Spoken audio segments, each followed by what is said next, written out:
Hello, everyone, and welcome to the Jared Grebner Show. This is Scott Kerker, along with Metamore head coach Jared Grebner.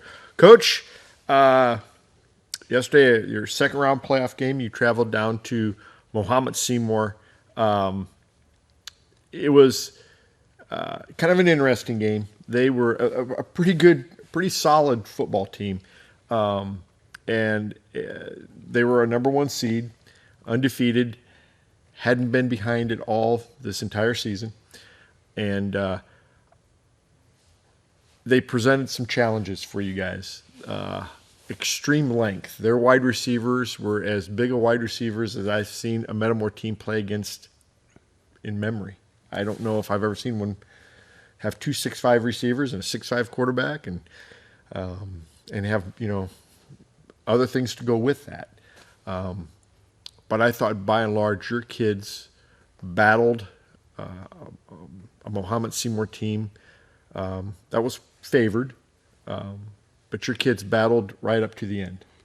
We knew that we were going to face a tough task with Mohammed. They present problems offensively all over the field.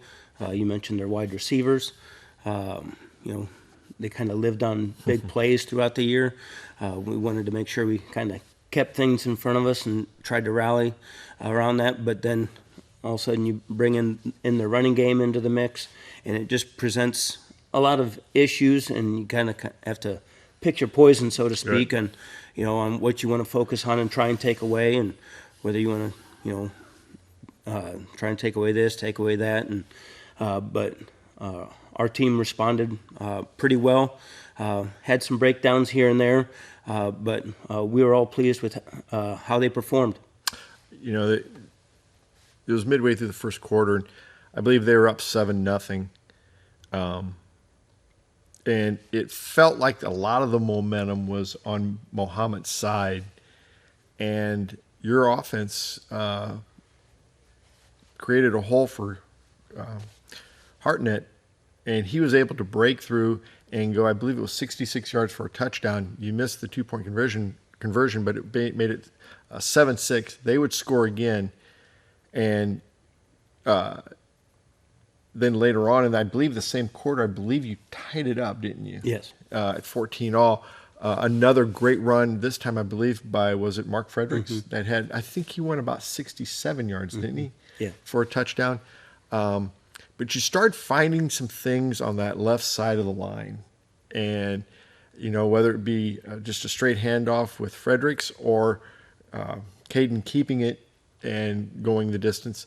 But you really started in that first half, started just pounding the ball. And I thought there was a play, I believe, in the second quarter where you kept going to that side and kept going left. And then pretty soon he pulled it and he went to the right.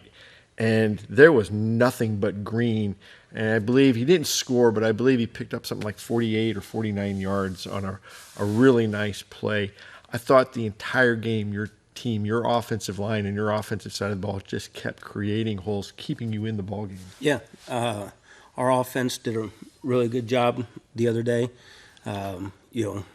Especially in that first half, when we gave up some things on special teams, or if we gave up some things defensively, our offense kept us in the game. They were able to go down and score, and they got a sense of confidence after Caden busted off that first big run, and they were able to keep pounding the rock. Sometimes it was 3 yards, sometimes it was 4 yards, other times it was some chunk plays. Right. And every now and then, like you mentioned, you're able to bust a long one with Mark. With Caden, had that real nice long run, kind of wiggled his way back and forth down the field. And so I thought that in the first half, maybe we surprised them a little bit. Maybe they weren't used to, being hit in the mouth, so to speak. And our kids were resilient. The offense said, "Hey, all right, let's get after it. Let's take it to them." And I thought they responded real well, even in the face of adversity. Things weren't always the prettiest, or things weren't always going our way on Saturday, but I thought our offense responded. Yeah, there was a couple of times, where, they could have folded up and they didn't, and that kind of made you a little bit proud, that they kept battling, and you know, in that whole time, it just felt like they had all the momentum that Mohamed Seymour had all the momentum, and then pretty soon, I believe it was Mark Fredericks broke off a touchdown run and scored. He didn't get touched, and you got to give a lot of the credit to the line, but you got to give a lot of credit to Cam Davis, who sealed off that side, and I don't think Fredericks even got touched. Yeah, on a couple of those he didn't, and when he's able to hit the edge with his speed, you know, it can be lights out sometimes. Yeah. Because he has speed that you just really can't teach. And so with Cam leading the way, with our tight ends and our H's, sealing the edge for him, along with the offensive line, and you know, I believe it was Ty Dykes at that time on that particular play, pulling. You know, those are pretty good guys in front of him, leading the way for Mark. Yeah, you had some nice blocking. They did a great job on that, and you got the lead.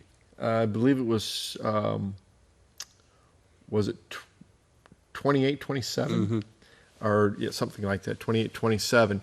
You got the lead. Unfortunately, on the ensuing kickoff, they returned it for a touchdown, but I believe that was also the only time all year that they had been behind. You know, and that was one thing that we wanted to make sure that, you know, that they were tested play after play after play, because you know, a lot of their games this year were, you know, running clock games. I think 6 out of their last 7 had been running clock games, and we wanted to make sure that we kept wearing on them, because sometimes with those running clock games, you know, your starters don't play a full game offensively or defensively, because you get taken out in the third quarter and things of that nature. And so we wanted to continue to wear on them and make sure they played, you know, a full 48 minutes.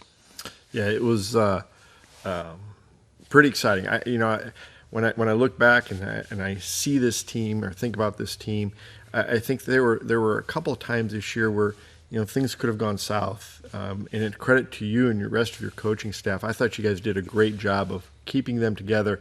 And man, down the stretch, they really played some lights out football. Yeah, you know, look at first 3 weeks of the season, we end up 1-2, and then get a good win against Morton, get a good win against Canton, and then play Pekin, and then it's, you know, then we're 3-3 after that, and you know, after that Pekin loss, you know, which wasn't a very pretty game on our part, but it was just really the seniors and their leadership that kind of said, hey, you know, they kind of took the bull by the horn, so to speak, and you know, really led by example and said, we're going to turn this thing around. And they all just, you know, worked hard every single day in practice, wanted to correct their mistakes, and wanted to prove how good of a team they can be.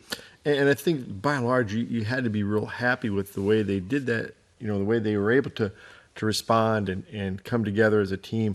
You know, the 2 games that will stick out in my mind this year were the Dunlap game and the Jacksonville game. I thought in both of those games they came out and kind of imposed their will on both of those teams, and you know, kind of set a standard. And you know, it was big for especially the underclass kids that you have on your team, because you have some pieces coming back next year, and you know, I think that's really important that those kids saw that those senior kids didn't let this season get away from them, and they were able to respond and have a good season.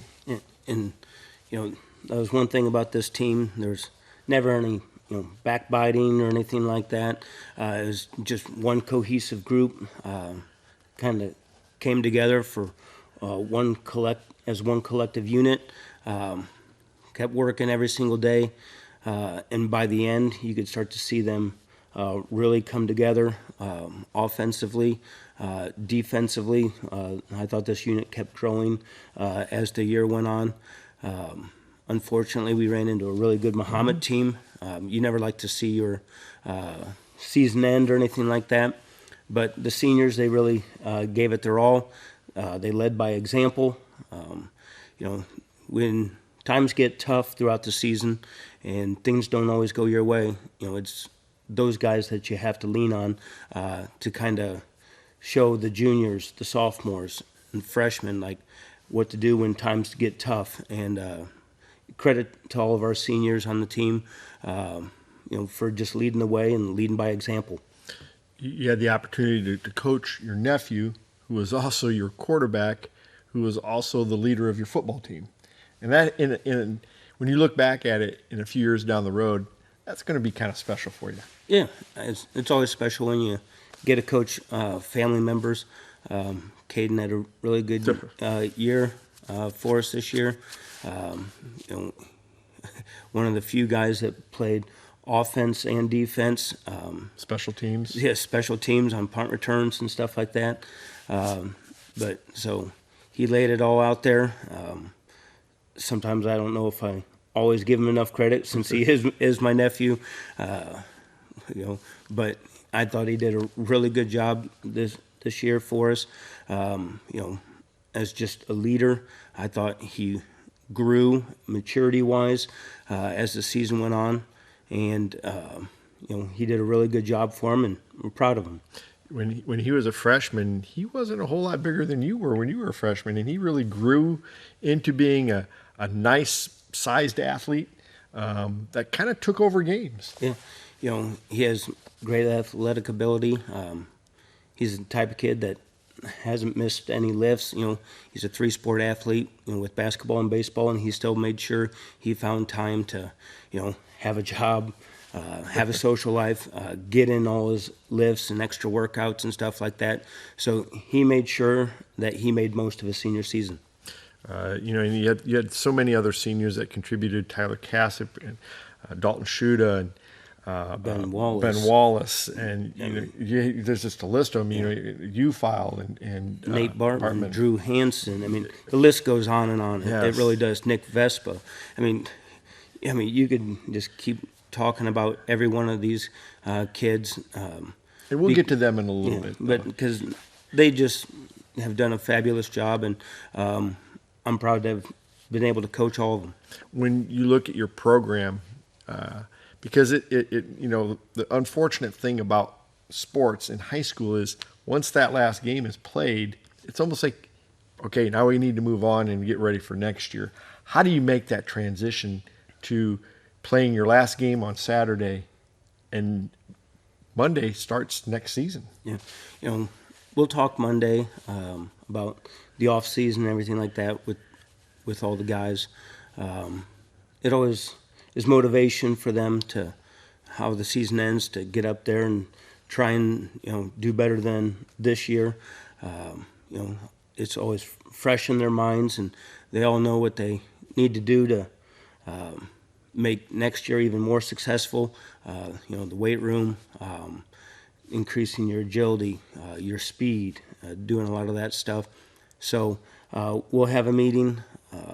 We always give them a week off and everything like that, and we get right back up there and get started with the off season with the guys that we have left that aren't wrestling or aren't playing basketball or whatever it might be, and those guys always get to work. But it's always good to see, because you give them the week off, and very rarely does anyone even take the week off. Right. They go right up there, and they're hungry. They want to get back after it. Especially those juniors, because there's like, hey, now it's our time to be the leaders. Mm-hmm. Now it's our time to set the example for the younger guys. And hey, we only have one shot at it left, and so those guys will be hungry. There's not going to be much motivation. A lot of it's internally within those guys. And they all know what they'll have to do in order to keep the momentum going. The thing about it is Pat used to always talk about how he knew how dedicated and bought in teams would be, and he said it wasn't 100% true, but he said it gave him a little bit of a clearer idea when in January and February, when it's dark and gray on a Saturday afternoon and there's nothing else to do, and you go by the school and there's 25, 30 cars out there, and those kids are up there lifting. Last year I'm not saying that it was on Saturdays, but it was a lot of nights. I'd go up there and do a little bit of work on the treadmill, not much, but a little bit. And, more than me. But last year, there'd be 25, 30 kids up there, and you knew they'd been there since sometime, when school gets out, they probably still had 8th hour off. So they were probably there at 2:30 or so, lifting. That sets a great example for those younger kids. And, your underclass teams this year did awfully, awfully well. That weight room, is such a huge part of our program. You see such tremendous growth in individuals as they grow up. Guys like Ty Hodel, like Cole Cowper, those guys just continued day in and day out to make themselves better football players. And, it takes a lot of dedication. It takes a lot of hard work. It takes a lot of sweat.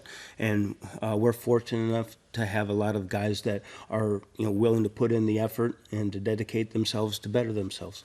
Yeah, because in football, you do have to dedicate yourself to the weight room. And sometimes that can be monotonous, because who wants to be in a hot, sweaty weight room in the middle of January when there's nothing else going on, and it's not a lot of fun. Mm-hmm. It does pay off. It does pay off at the high school level, but sometimes that can just be you really get a good sense of what kids are bought in, and you've been fortunate over the years. There's been a lot of kids that have been bought in. Yeah, sometimes in the winter, it seems like you haven't seen the sun in a while, and it can be monotonous, to get up there and just grind, day in and day out. But our kids, like you said, they've bought in. We've been fortunate with that, and they get up there and they get after it. We always say it's a marathon. It's not a sprint. Yeah.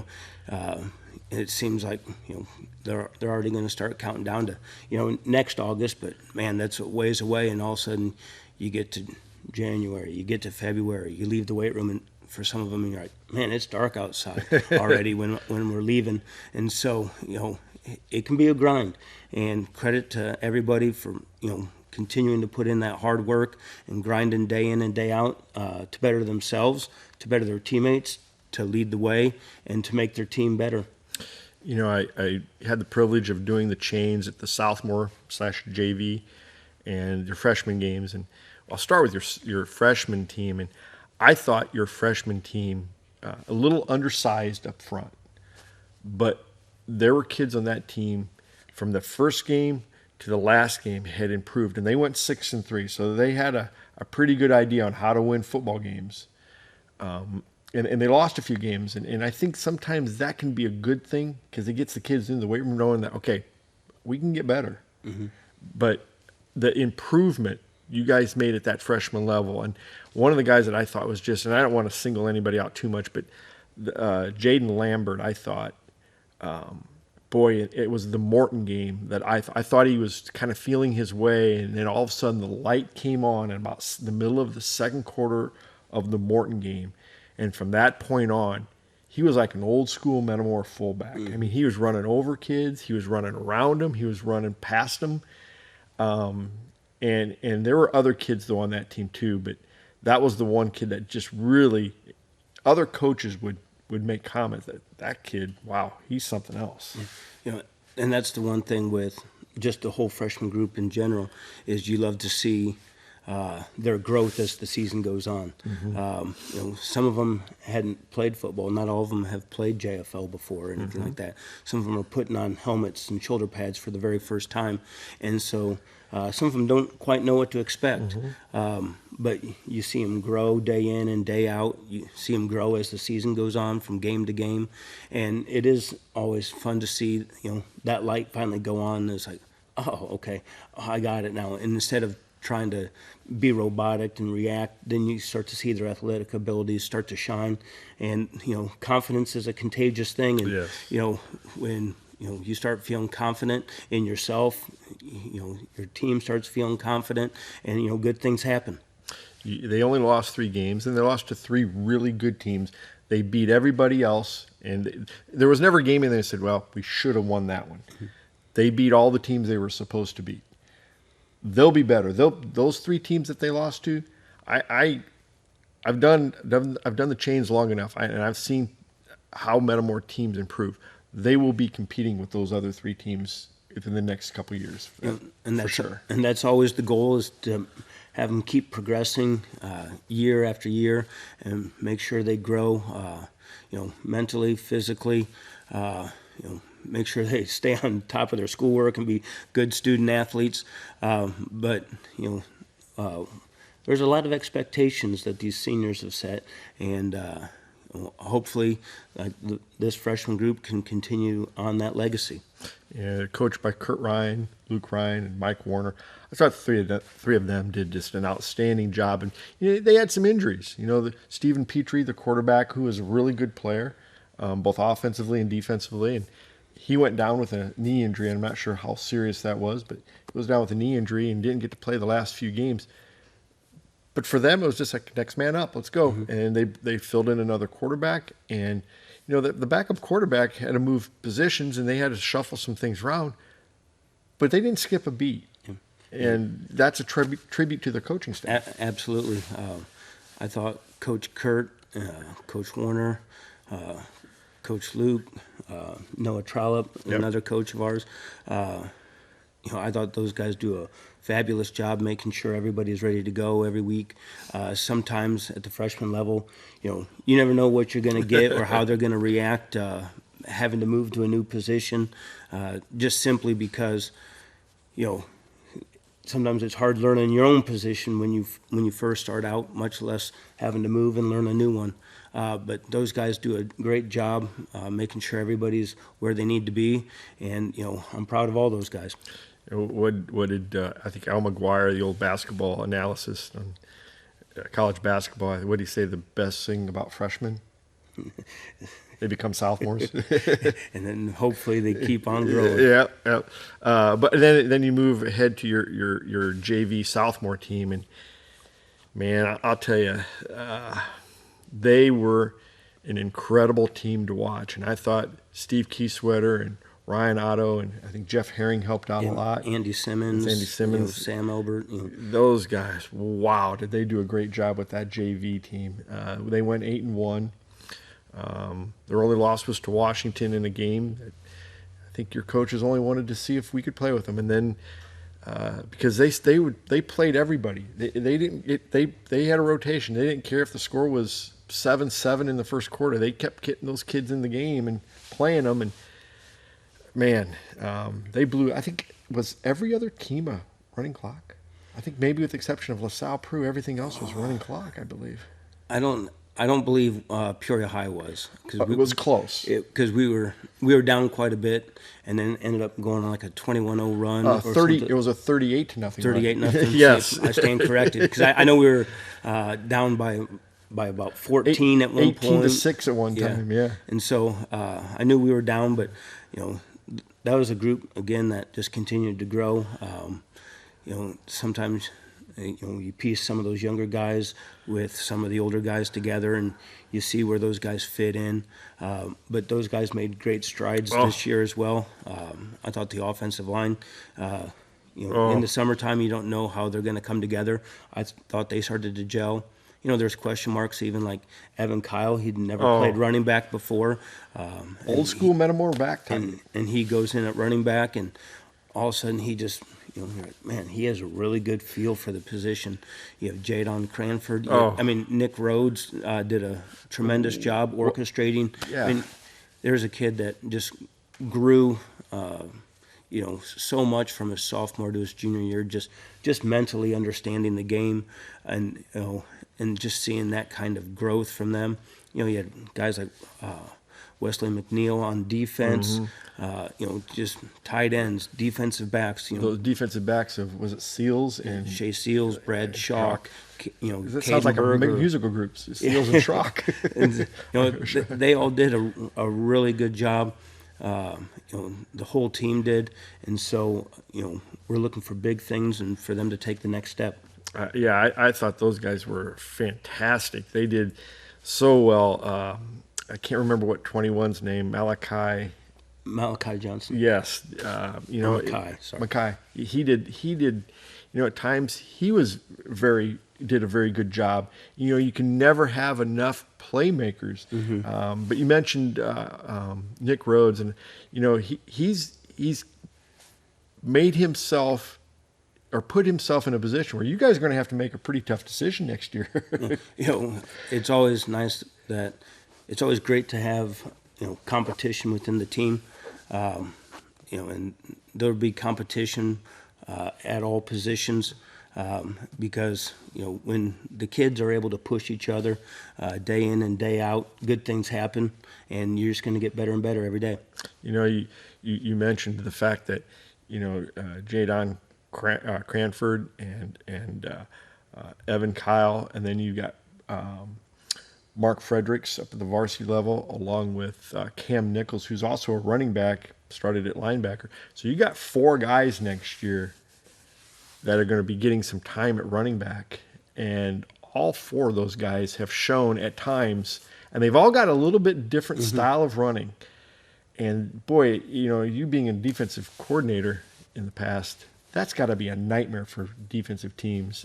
And, when you have the ability to spread the ball around to different styles, to guys that are willing to, punish, have punishing runs, other guys that are a little bit more shifty, other guys that have a lot of speed, other guys, maybe with great vision.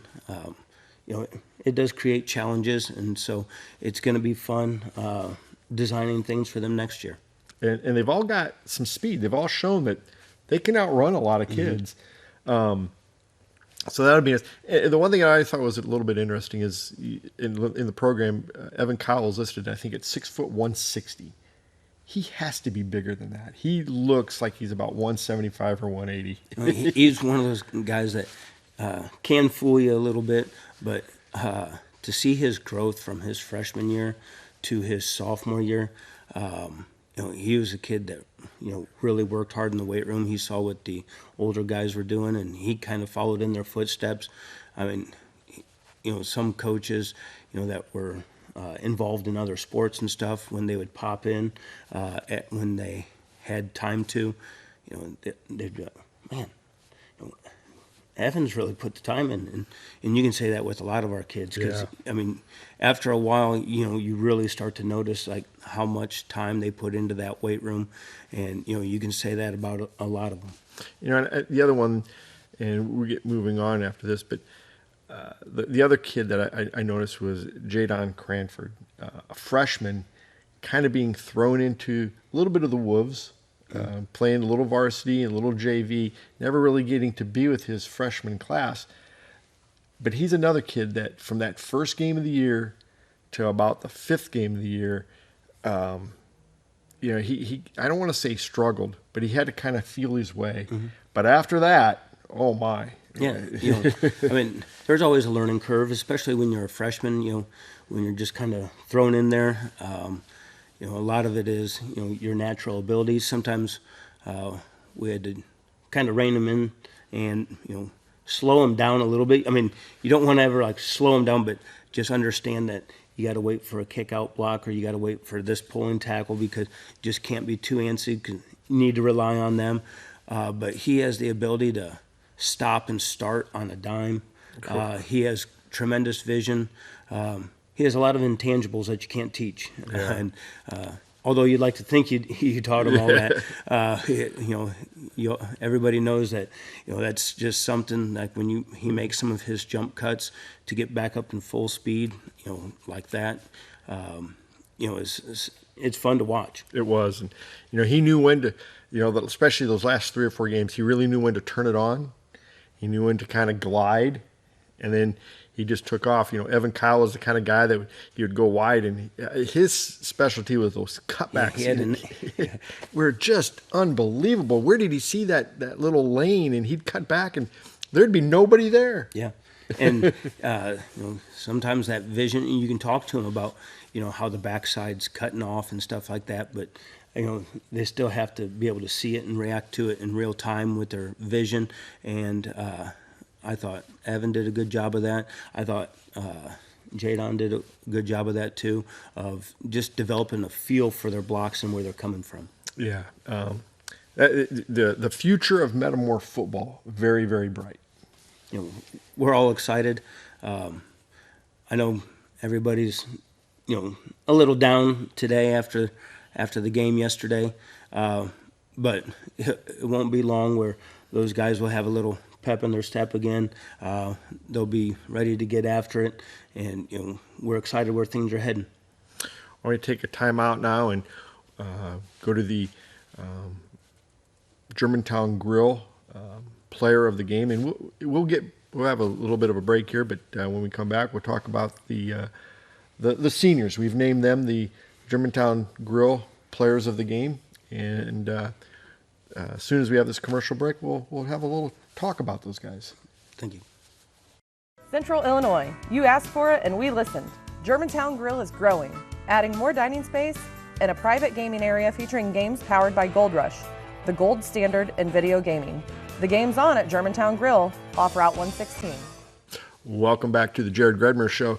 Like we said before the break, we decided to name all the seniors, I believe 28 of them, as the Germantown Grill players of the game. And you had a tremendous group of seniors. I think you had the most seniors in the conference. Yeah, those guys from their freshman year all the way to their senior year, I thought they've done a tremendous job of continuing to improve, to continuing to work hard. You could say a lot of adjectives to describe those guys, but they're one cohesive group. They like being around each other. They really enjoyed being part of the team. It's always sad to say goodbye to a group of players that gave as much as they did.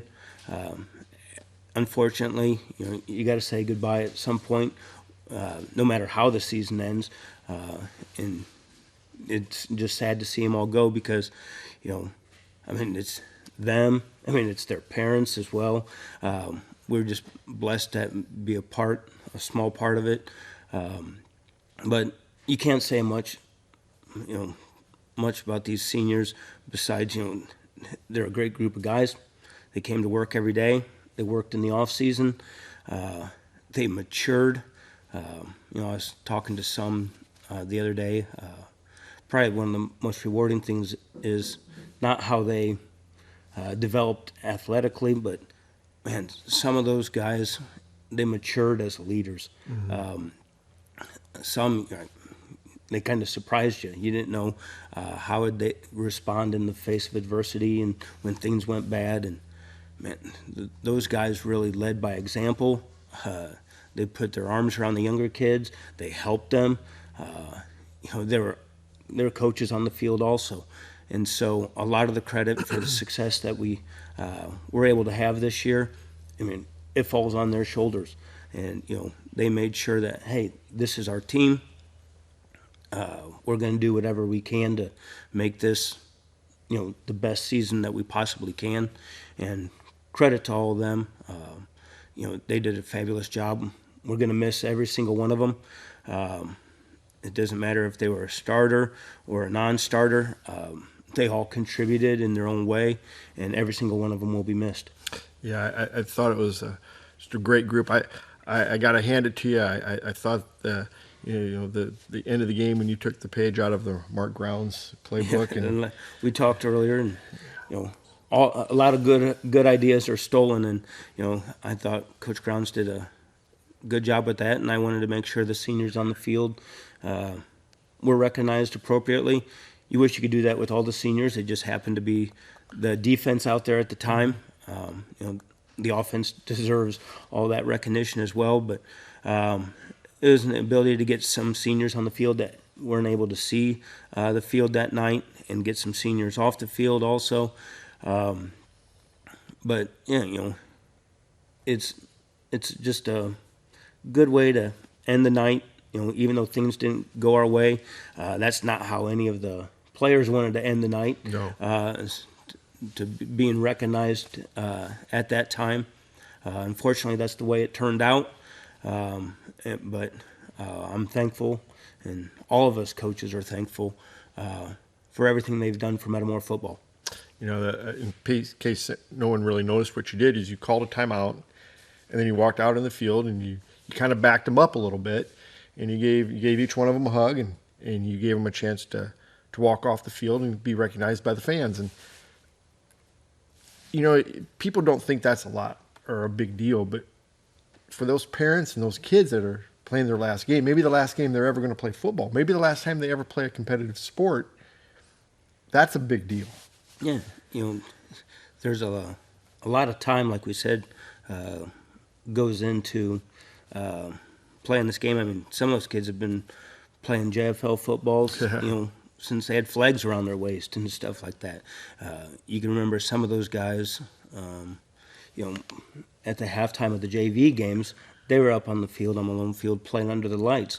I remember I went back and watched a couple games from the archives as far as game planning this week or this year, and I was watching an old Dunlap game just because I wanted to remind myself of a certain call that we had. And down in the corner, I noticed Ben Wallace in his JFL uniform. And it happened to be a fourth down stop on that play. And there was Ben Wallace in his JFL uniform, jumping up and down when we got a fourth down stop in that game. And you realize it means a lot to them when they're younger, means a lot to them now. And, just hats off to what they've done. Yeah, and that is true. A lot of those kids, they grow up, they dream of playing football on Malone Field, and they got to live that dream out, and now that portion of their life is over, and it is a little sad. But that's the other side of the page that you don't really think about, and it's a little bit of reality, and that's the sad part of sports. Yeah. You never want to see it end. Football is a little bit different. You can go out in the backyard or down to Malone and play almost like a 7-on-7 game, old school backyard football, but it's not the same without pads and helmets. Some other sports, without 5,000 fans in the stands. Without fans in the stands, it's just different. Sometimes with some other sports, you're able to, like you can go play pickup basketball, and it's still not the same there, but you can get 10 guys, go play 5-on-5. You can play 4-on-4, but it's just not the same. You can't really do that with football. Sometimes, when you take those shoulder pads off for the last time, you take the birds off your helmet for that last time. That might be the last time you guys, the guys might ever put a pair of football equipment on the rest of their lives. Most of them. Yeah. Very few have